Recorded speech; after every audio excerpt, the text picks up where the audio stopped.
오늘 하나의 사진을 좀 보면서 제가 오늘 말씀을 좀 나누고 싶습니다. 사진을 보면 최련아 이 자매입니다. 네, 다 봤으니까 이제 엎으시켜도 돼요. 최련아 자매가 지난 2월 달에 이화여자대학교를 졸업했습니다. 그리고 이제 3월부터는 이화여자대학교 대학원 사회복지학 대학원에서 이렇게 공부하게 됩니다. 이 친구가 처음부터 이렇게 화상을 입었던 건 아니에요. 초등학교 4학년 때 집에 가스가 폭발해서 이렇게 다 전신에 화상을 입었습니다. 어머니는 자기를 돌보다가 또 역시 얼마 후에 이렇게 세상을 떠나게 됩니다.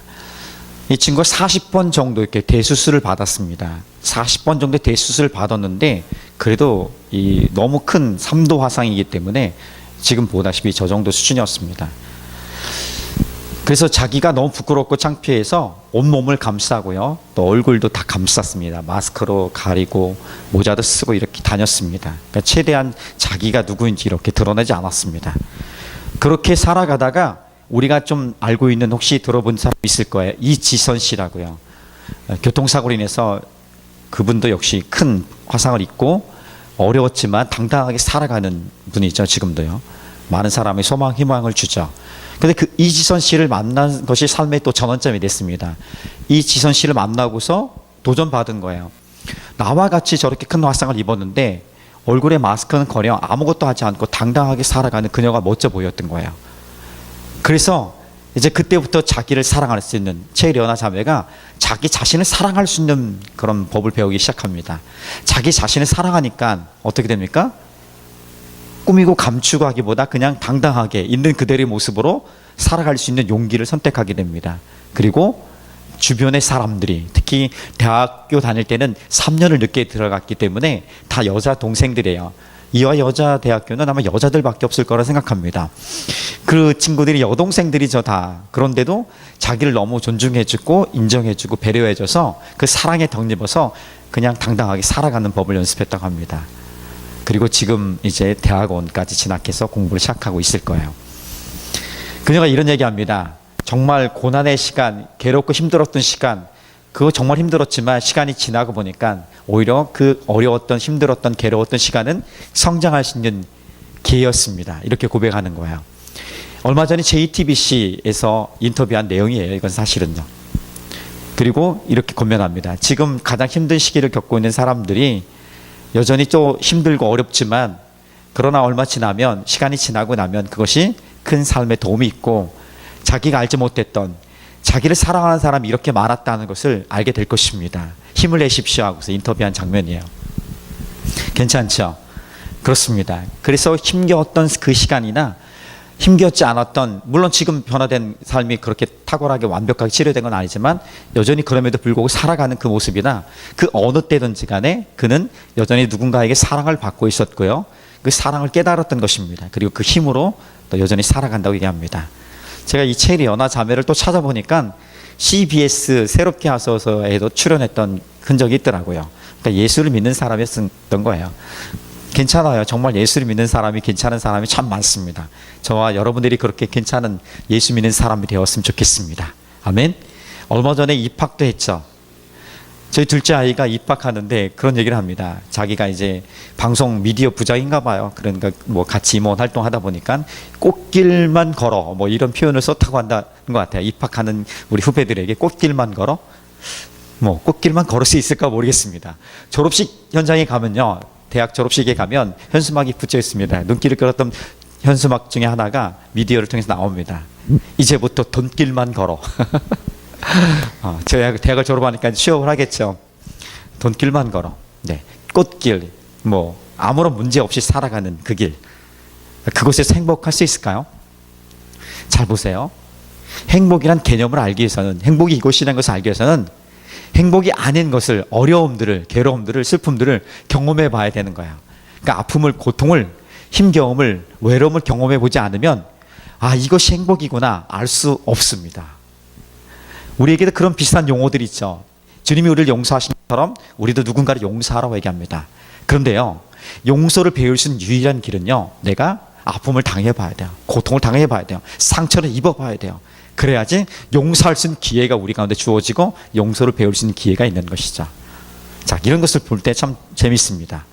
하나님 우리 삶 속에서 우리 삶 속에 기대하는 부분들이 있습니다. 우리가 괴롭고 슬플 때 혹은 즐거울 때 우리 일이 잘 되어질 때 이 모든 상황 속에서도 하나님의 사랑은 여전하다는 것입니다. 하나님의 사랑은 변함이 없다는 것입니다. 우리가 깨닫던 깨닫지 못하던 그분의 사랑은 변함이 없는 거야.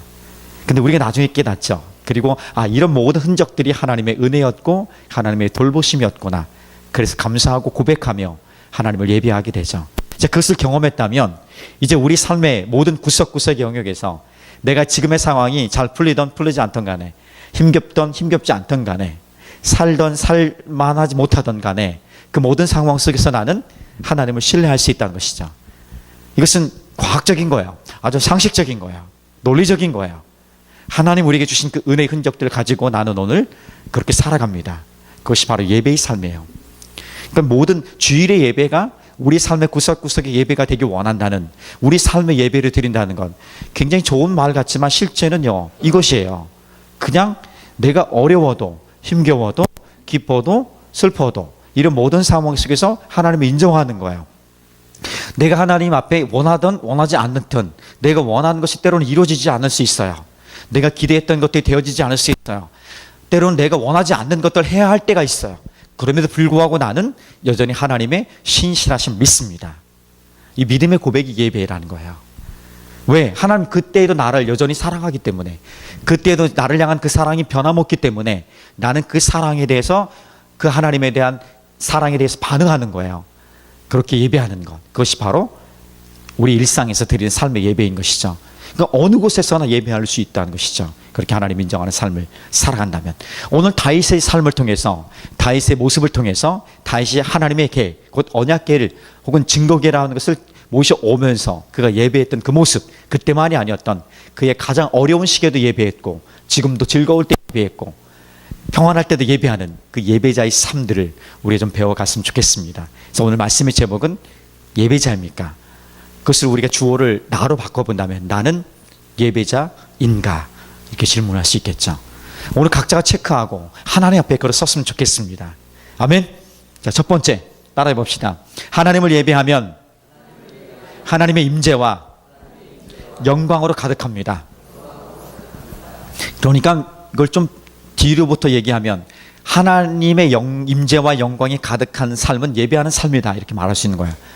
자, 이것을 좀 부정적인 어로 바꿔보면 하나님의 임재의 경험이 없고 하나님의 영광이, 그러니까 하나님이 나를 통해서 뭔가 살아계심이 나타나지 않으면 과연 나는 예배하는 삶일까? 예배하지 않고 살아가고 있다는 모습이 될 수 있다는 거예요. 다윗은 지금의 상황이 어떤 거냐면 사무엘하 6장의 말씀은 그 5장과 연결되는데, 이제 이스라엘 전체 왕으로 기름 부음 받습니다. 유다의 왕으로 7년 6개월 동안 있다가 이제 전체 이스라엘 왕으로 다스리게 됩니다. 힘을 얻게 된 것이죠. 그리고 그 다음에 이제 있었던 일은 두로라는, 그러니까 이스라엘 주변국의 왕들이 이스라엘의 왕으로 다윗을 인정합니다. 정식으로 인정하게 돼요. 그러면서 다윗이 전쟁을 2번 하게 됩니다. 늘 이스라엘 하면 늘 따라다녔던 이 어렵게 했던 그 족속이 있습니다. 블레셋. 이 블레셋 족속이 계속해서 이스라엘 고통스럽게 했는데 다윗이 왕이 되니까 블레셋이 공격하기 시작합니다. 사무엘하 5장에는 이 블레셋과의 큰 전쟁 2번을 치르게 됩니다. 그리고 이 2번 전쟁에서 다윗이 다 승리합니다. 물론 그 근본 승리는 하나님께 있음을 다윗이 알고 있습니다. 자, 이 2번 승리하고 난 다음에 다윗의 시대에 블레셋이 등장하지 않아요. 다윗이 그토록 이스라엘 괴롭혔던 블레셋이요, 블레셋이 더 이상 다윗의 시대에 괴롭히는 그 흔적이 나타나지 않아요. 그러니까 더 이상 블레셋이 다윗에게 영향을 미칠 수 없도록 만들어버린 것입니다. 그러니까 나라가 안정적이에요. 기초를 다진 거예요. 이런 후에 다윗이 한 것이 무엇인지 아십니까? 하나님의 언약궤, 하나님의 궤, 언약궤, 증거궤, 이것을 모셔옵니다. 이 하나님의 언약궤는 어디 있었냐면, 이것은 사울 왕, 그러니까 다윗이 지금 왕 되기 전에 사울이 40년 동안 이스라엘 왕으로 다스렸습니다. 그러니까 적어도 40년 이상 전에 흘러갑니다. 40년 전 이상 시간에 이 다른 곳에 있었던 거예요.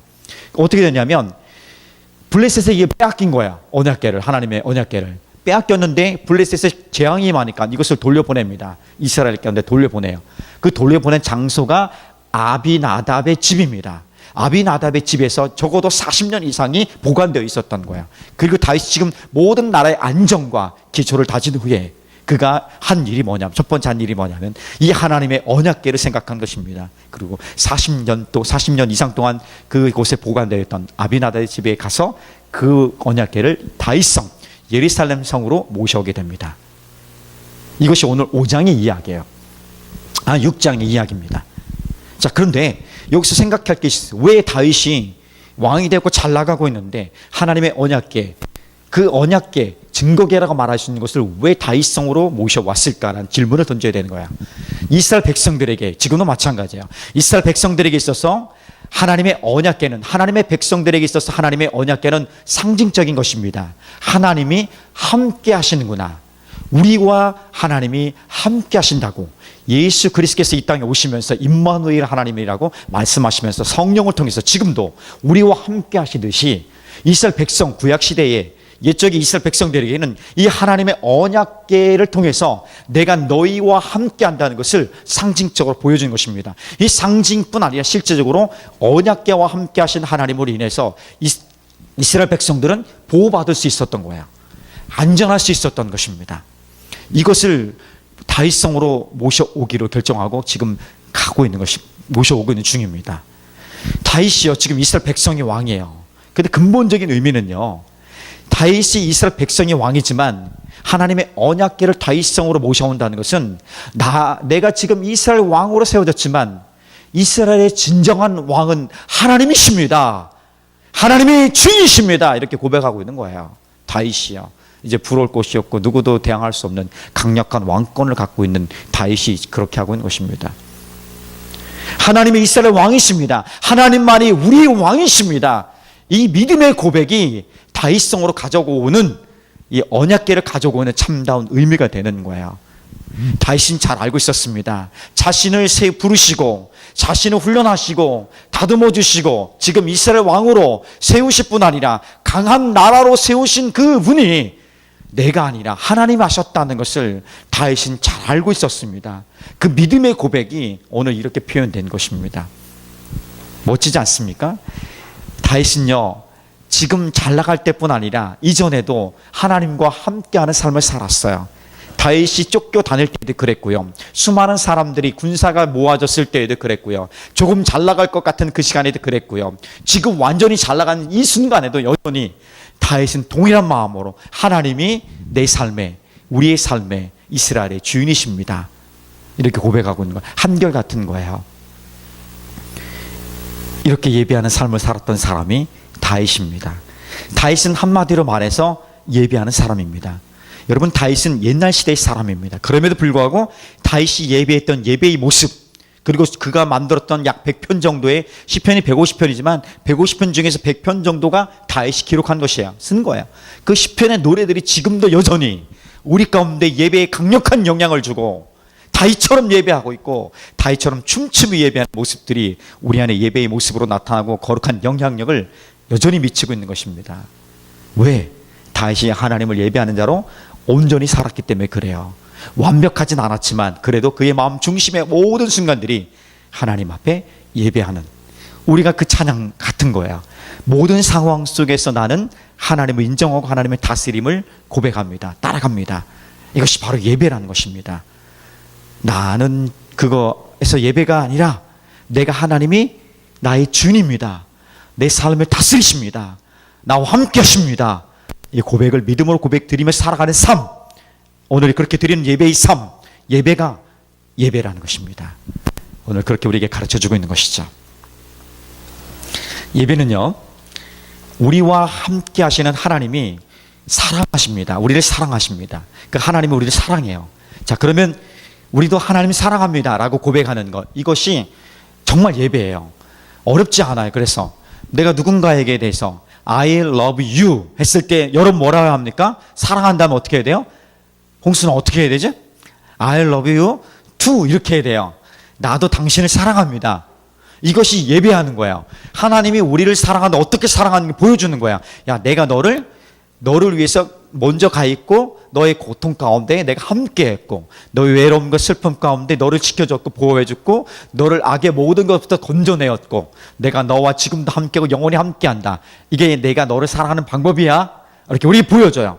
자, 그럼 우리는 그 사랑에 대해서 저도 하나님이 사랑합니다. 어떻게 사랑의 반응을 보여야 돼요? 주님, 내가 그 하나님이 함께 하심에 대해 인정합니다.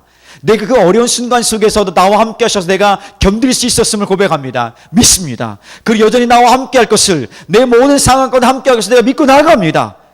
이것이 바로 하나님의 사랑에 대한 우리의 반응인 것이죠. 이것이 바로 예배인 것입니다. 그래서 우리가 찬양을 통해서 춤을 추면서 또 말씀을 드리면서 기도를 통해서 또 우리 삶의 구석구석의 모든 재정과 우리의 비전과 우리의 관계와 우리 삶의 모든 영역들 안에 하나님, 이곳에 하나님이 함께 하신 것을 내가 믿고 나도 그 하나님을 의지하며 살아갑니다. 힘겹고 어려울지라도 때로는 고난이 있을지라도 때로는 좋고 행복할지라도 내가 주님을 잊지 않고 겸손히 주님 인정하며 내 그곳에 주님을 쫓아갑니다. 이것이 바로 예배하는 것이에요. 오늘 이것도 그렇게 마음을 가지고 주의 말씀을 향해 달려가고 반응하는 사람이 되어질 때에 우리 삶이 예배자로서 서게 되는 줄 믿습니다. 아멘. 그렇게 예배했으면 좋겠습니다. 예배가 그런 것입니다. 그래서 우리가 기쁠 때나 슬플 때나 모든 상황 속에서도 하나님을 예배할 수 있는 비결이 여기에 있는 것입니다. 어떻게 슬픈데 고난 중에 있는데 하나님을 예배할 수 있을까? 바로 그것이 있는 거야. 뭐 엄청나게 어렵진 않습니다. 그곳에 하나님이 함께 하심에 대해서 인정하고 나가는 거야. 붙들고 나가는 것. 그 자체가 예배의 삶이라는 것을 기억한다면 우리 삶에 하나님의 임재와 그리고 하나님이 우리와 함께 하심에 대한 그 영광이 가득하게 나타나게 될 줄 믿습니다. 아멘. 자, 큰 소리로 아멘. 자, 그랬으면 좋겠습니다. 그 은혜가 반드시 나타나야 돼요. 자, 그러면 두 번째 메시지는 이거예요. 과연 그러면 나는 예배자인가? 나는 예배자입니까? 이 질문에 하나님 앞에 좀 정직하게 섰으면 좋겠습니다. 오늘 사무엘하 6장에는 대표적인 사람 세 사람이 나옵니다. 한 사람은 다윗이고요. 또 한 사람은 우사, 또 한 사람은 미갈입니다. 자, 이 중에 한 사람만 예배자입니다. 나머지 두 사람은 예배에 참여하고 있지만 예배하지 않는 사람입니다. 다시. 한 사람은 예배자이지만 두 사람은 예배자가 아니에요. 그런데 이 두 사람도 예배하는 자리에 있어요. 그런데 이 두 사람은 예배자가 아니라고 하나님 말씀해 주고 있어요. 긴장이 확 돌지 않습니까? 자, 우리 여기 많이 있습니다. 여기 많은 사람들이 함께 다 예배하는 예배자일까? 아니면 이 중에 누구만이 예배하는 예배자일까? 저는 소망합니다. 우리 모두가 다 하나님이 받으신 예배자가 되기 원한다는 것이에요. 자, 다윗이 모든 상황 속에서 예배하는 예배자로 섰고 지금의 상황 속에서도 예배하는 예배자로 섰다는 것을 우리가 살펴봤습니다. 자, 그러면 먼저 우리가 살펴볼 예배하지 않는 사람 둘 중에 한 사람, 먼저는 우사입니다. 우사는요 굉장히 큰 일을 합니다. 큰 일을 하는데 과연 그가 큰 일을 하면서도 정말 중요한 것을 지키지 못하는, 잃어버린 예배자의 삶을 살아가지 못하는 그 모습을 보게 돼 안타까운 것이죠. 자, 오늘 말씀 6절 7절 말씀을 같이 한번 읽어보겠습니다.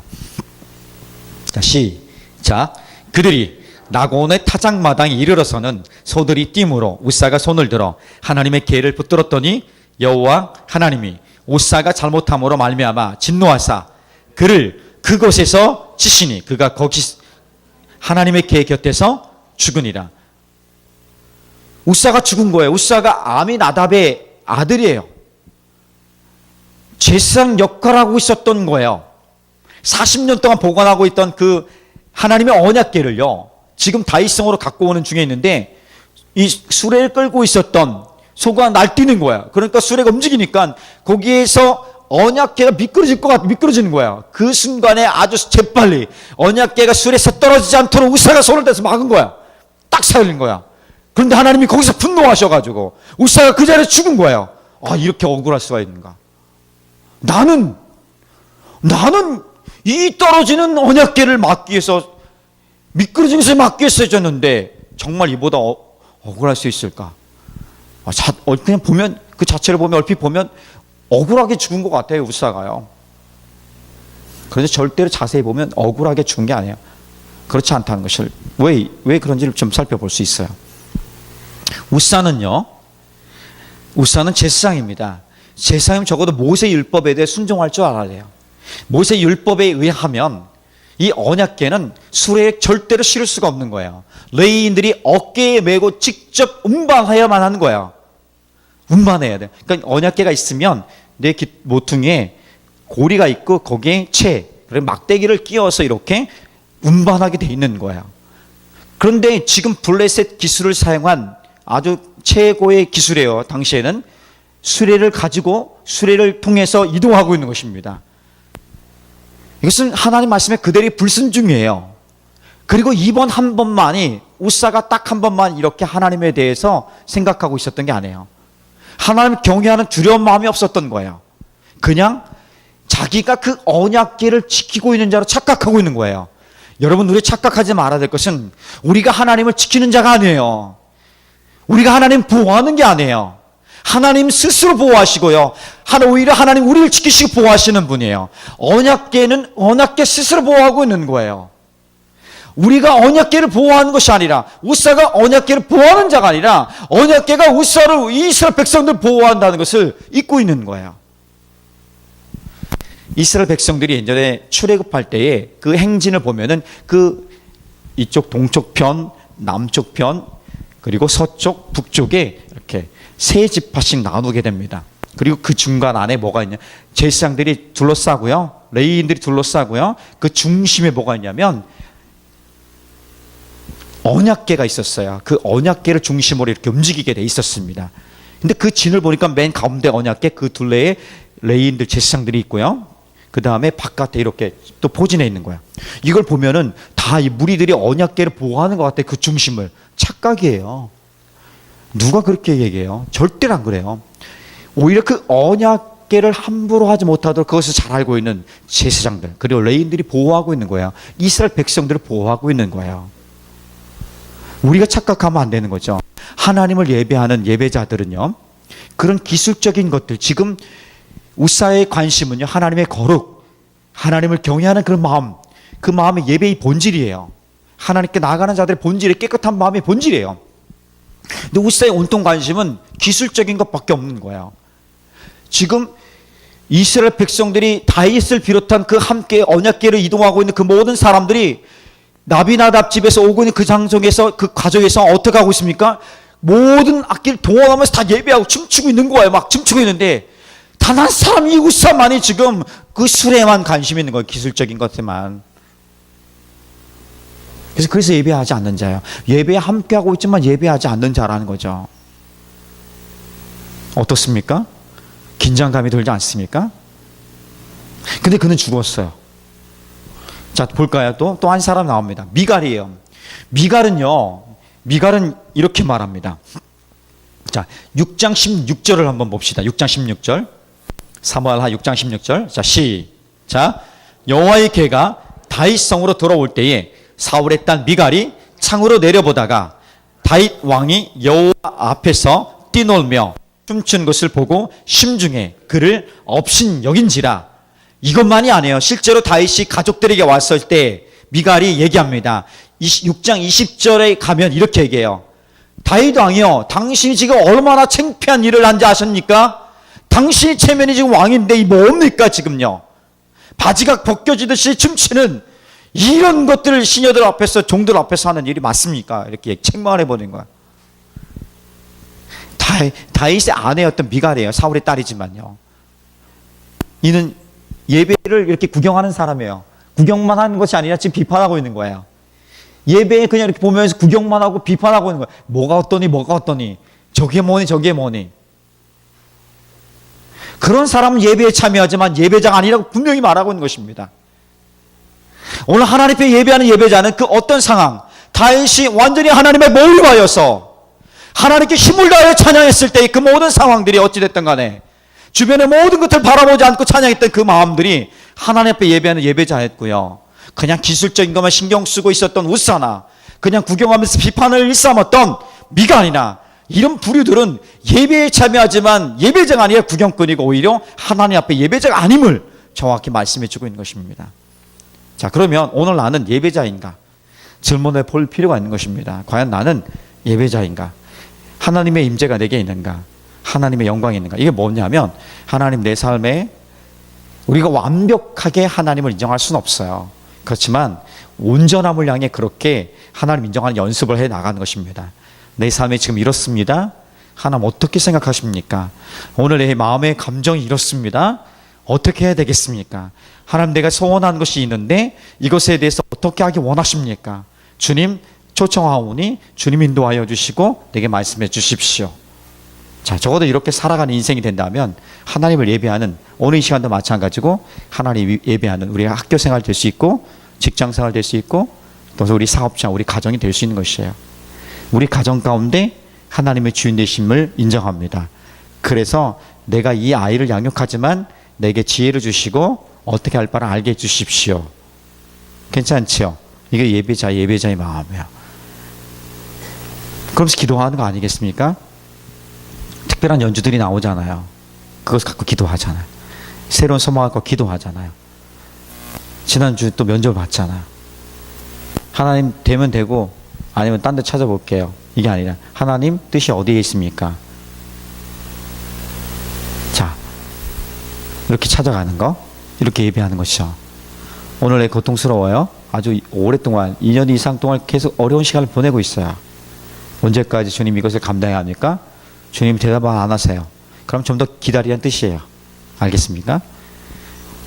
기다리면 되는 거예요. 주님 싫어요. 기다릴 수 없어요. 근데 기다릴 수 있는 하나님 힘을 우리에게 주시겠죠. 자, 그 예배하는 사람이 되겠죠.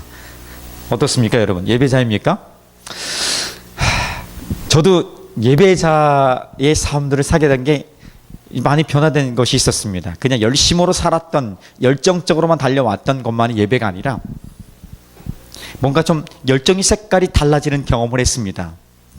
사실은 그 열정적으로 살아갔던 것, 저의 삶을 가만히 들여다보면 내 연약함들을 감추기 위한 열정들이 많았어요. 열등감, 이 부끄러움들, 이런 것들 감추기 위해서, 그러니까 드러내지 않기 위해서, 그러니까 내 강함을, 내 뛰어남을, 우월함을 내세워서 그 부끄러운 것들을 감추기 원했던 거 많았습니다. 그런데 내면의 소리 들려오는 거죠. 이게 전부가 아니다. 야, 이게 전부가 아니지 않니? 이 내면의 소리가 들려오는 거야. 그럼에도 불구하고 그 소리를 제가 무시합니다. 왜? 내게는 지금 보이는 것이 더 중요하고 내 보이는 열매들이 더 중요하다고 생각하고 있기 때문에 무시해 갔습니다. 더 이상 무시할 수 없었어요. 제가 아마도 그 변화의 삶의 자리를 들어가기 위해서 2년 동안 적어도 하나님 내게 계속해서 말씀하셨고, 저는 2년 정도 고민하면서 2002년에 그런 결단을 한 것이에요. 내 삶의 자리를 떠나겠다고. 그리고 변화의 자리로 출발했던 것입니다. 그러면서 하나님 앞에 머물러 있는 시간이 많아졌습니다. 열심을 무엇인가 일하고 그 일한 것들 통해서 하나님 기뻐하실 것이란 착각했던 것을 깨닫게 됩니다. 열심히 달려갔고 그것을 통해서 많은 열매도 맺었어요. 잘하는 것 같았습니다. 근데 그것이 하나님 기뻐하신 게 아니라, 야, 네가 나와 함께 이렇게 머물러 있는 것이 나는 더 기쁘더라. 네가 나를 찾는 것이, 네가 나를 의지하며 머물러 있는, 아무것도 하지 않았어요. 뭐 특별한 일도 이룬 것이 없어요. 그럼에도 불구하고 너와 나와 함께한 것, 그것만으로 내가 기쁘고 즐겁다. 이 마음이 내게 찾아오는 거야. 더불어 오는 거야. 그래서 많은 무엇을 해야 되고 열심히 뛰어야 되고 지지 말아야 되고 뭔가를 이루어야 된다는 그 스트레스, 압박감, 이것들부터 자유하신 길이 열려지게 된 것이죠. 나는 자유해, 이렇게 몇 번 외치면 자유가 됩니까, 삶이? 아니죠. 그 삶에 자유로울 수 있는 그 지혜가, 방법이 내 삶에 꽉 들어올 때 내 삶이 그렇게 변화될 수 있는 거예요. 모든 압박감이 우리의 문제, 모든 스트레스가 우리의 어떤 어두움에 그리고 속임에 넘어갈 수 있는 원인이 됩니다. 그리고 이 육체적인 것들도 영향을 받게 되는 것이죠. 이것부터 자유할 수 있는 길이 하나님 말씀이죠. 내가 너로 인해 기뻐하고 너로 인해 만족한다는 것이에요. 그것을 우리 자꾸 나가면 마음속에 새겨 나가니까 달라지게 되는 것이죠. 그 열정의 색깔이 달라지게 됩니다. 그냥 뭔가를 일을 이루기 위한 열심, 내가 쓸 내 소망을 이루기 위한 열심이 아니라 하나님이 원하시는 것을 따라가겠다는 열심, 그리고 하나님이 아니라고 하면 바로 인정하고 멈추는 그 열심, 그 열정의 색깔이 많이 달라지는 것을 경험합니다. 다윗이 그랬던 것입니다. 다윗이 온통 그의 삶에 온통 열심히 달려왔던 시간들, 멈춰서 하나님을 예배했던 그 시간들, 그 모든 상황들을 통해서 그는 이제 고백하고 있는 것이죠. 언약궤를 다윗성으로 가져오면서 하나님을 예배하기 시작합니다. 오벳 에돔에 머물러 있던 그것을 이제 다시 가지고 오게 되죠. 다윗이 가져오게 됩니다. 가져오면서 다윗이 춤추며 또 예배합니다. 충격의 다윗도 우사가 죽게 된 것을 보자 마음이 어려웠던 거야. 어쩜 이럴 수 있을까? 근데 다윗은 알았죠. 그리고 오벳 에돔에 머물러 있는 중에 석 달 동안 머물러 있는 중에 오벳 에돔의 집에 하나님의 큰 복을 내려주신 것을 보고 다시 하나님 우리와 함께 하신다에 대해서 다윗이 고백하면서 그것을 즐거이 다윗성을 가져옵니다. 그때 다윗의 춤추며 노래했던 모습이 나와 있는 것입니다. 6장 14절의 그 이야기예요. 자, 같이 읽어볼까요? 자, 시작. 다윗이 여호와 앞에서 힘을 다하여 춤을 추는데 그때에 다윗이 배에 에봇을 입었더라. 그리고 사울의 딸 미갈이 자기를 비난하고 책망했던 그것에 대해서 다윗이 이야기합니다. 21절 22절 보면 이렇게 얘기합니다. 그래 맞다. 나는 하나님이 나를 지금 여기에 세우셨고 내가 여기까지 왔다. 내 종들이 다른 어떤 사람들이 나를 비웃을지라도 나는 그것보다 더 낮은 자리에 내려가서 더 겸손한 자리로 내려가서 하나님을 높여드리고 찬양하겠다. 이렇게 얘기해 버립니다. 결국 나중에 미갈은요 불임해요. 아이를 낳을 수 없게 됩니다. 어때요? 하나님 앞에 다시 힘을 다하여 예배하고 찬양했던 그 모습. 힘을 다하여라는 것은요, 여러분 힘을 한번 줘봅시다. 힘. 자, 시작. 힘 줘보세요. 힘이 실제적으로 느껴져요, 안 느껴져요? 느껴지죠? 실제 힘은요, 힘은 실제적인 것을 얘기하는 거예요. 그러니까 실제적인 어떤 것이 액션이 있어야 되는 거예요. 드림이 있던지 헌신이 있던지 희생이 있던지 간에 힘을 다하여는 실제적인 것을 얘기하는 거예요. 그냥 있는 게 아니라, 그냥 생각이 아니라, 머물러 있는 정신이 아니라 내 삶에서 표현되는 그 무엇인가가 돼야 되는 거예요. 그것이 하나님을 예배하는 방법인 거죠. 그래서 나는 적어도 주일 예배 때 막 춤추며 찬양했으면 좋겠어요. 그래서 찬양할 시간 일찍 오세요. 그래서 춤 막 추고요. 이 의자는 불편해가지고 의자를 다 추고 춤을 추던지 뛰던지. 더 겸손히 다윗도 최고의 왕이었던 다윗도요, 더 낮은 곳에 가서 그렇게 하나님을 예배하겠다고 그렇게 고백하는데 나는 뭐예요? 편안하게 예배드리고 있어. 하나님이 우리를 보시고 너는 예배자이니? 우리에게 질문하실 때 주님 저는 예배자입니다 이렇게 당당하게 설 수 있는, 하나님 예배하며 살겠습니다 하는 고백들이 우리 가운데 가득하기를 주님의 이름으로 축복합니다.